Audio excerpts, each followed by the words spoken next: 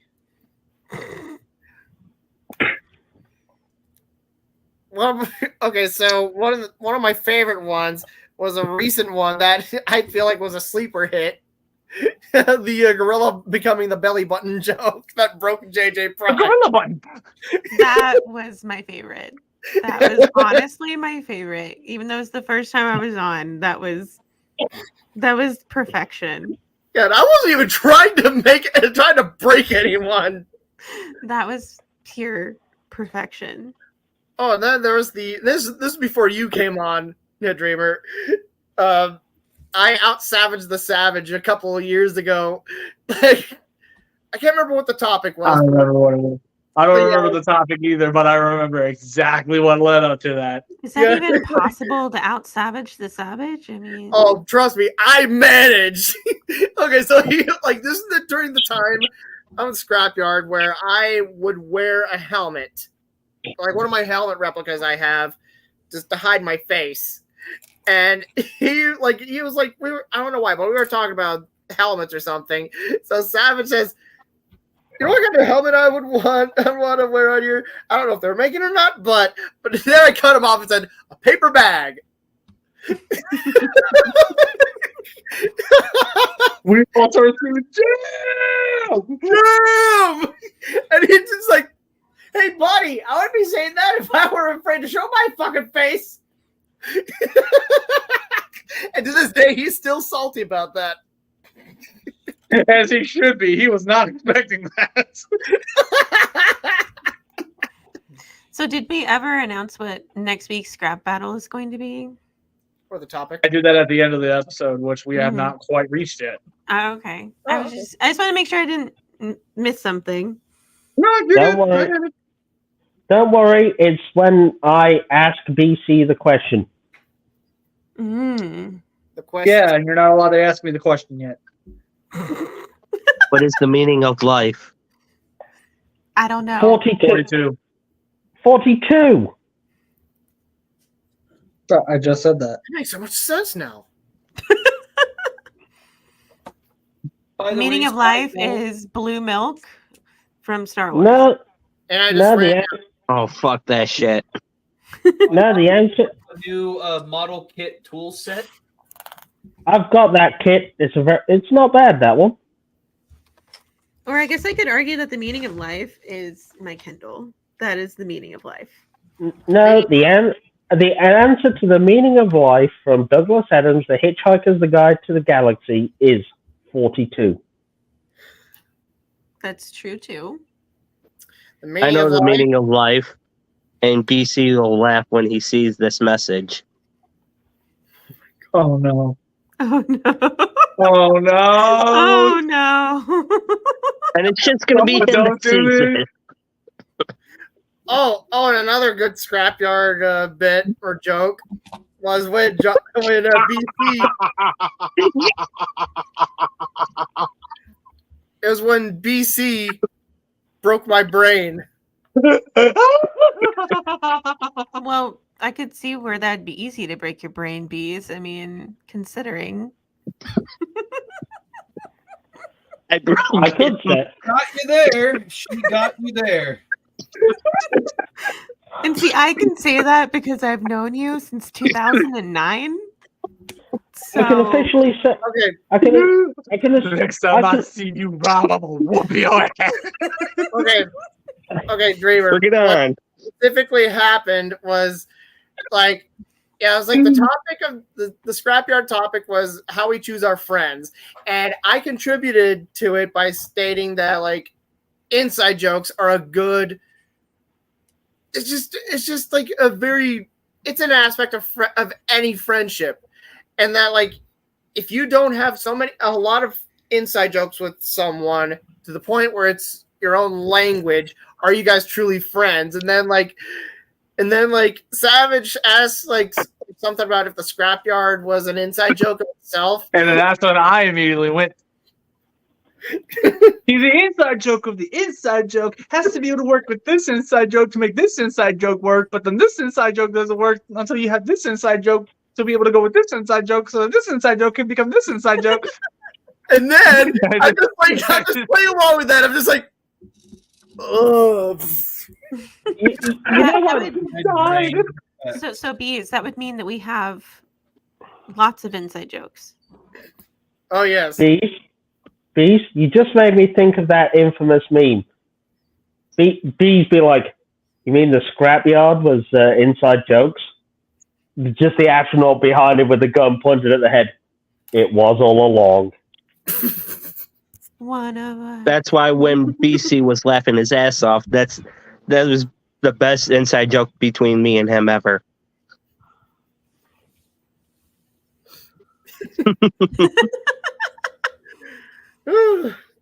There's my response, you son of a bitch.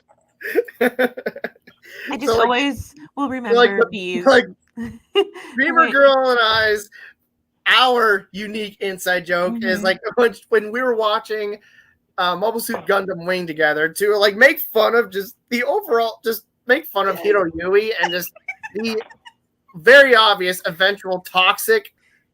Like it's like I'm just like, does Relina have bad taste in men? Yeah. If a dude threatened to kill you, you'd be like, yeah, I'm calling the cops. It's like I was like, You so make me clearly do he's weird in the things. I'll kill you. Oh, Don't kill think- you. So like that, our inside joke is like sending a GIF or just even speaking it, saying "I'll kill you," then pretending to be Relina, swooning.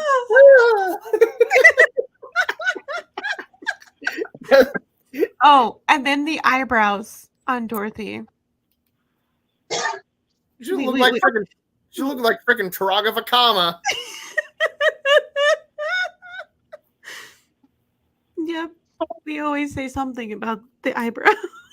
Like, dude, get some tweezers, a weed whacker, something. Oh, she Whack it. needs more than tweezers for those eyebrows. I'm sorry. Yep, get a weed eater. Your ass is grass, and I've got the weed whacker. All right. I think now is a good time to call it. Does that mean GBT? Ring, What are we ring. going to talk about? I'm calling it. GBT, what are we going to talk about next week? I'm glad you asked. Stop. Beep. Stonewalling. Ah, Next week, get prepared. Because we're about to tear into the fucking souls of quite a few fucking people. Oh, trust. Ooh. If you think you've seen BC Rage, get fucking ready. This is going to be this is going to be a BC Angie episode. No, this is going to be everybody within this group is Angie episode. Angry. Sorry, I'm not going to be there because when BC gets angry, he has to put his anger somewhere, and I'm worried it's going to be toward me. No, be towards bees. You're safe. Okay, then I'll leave it.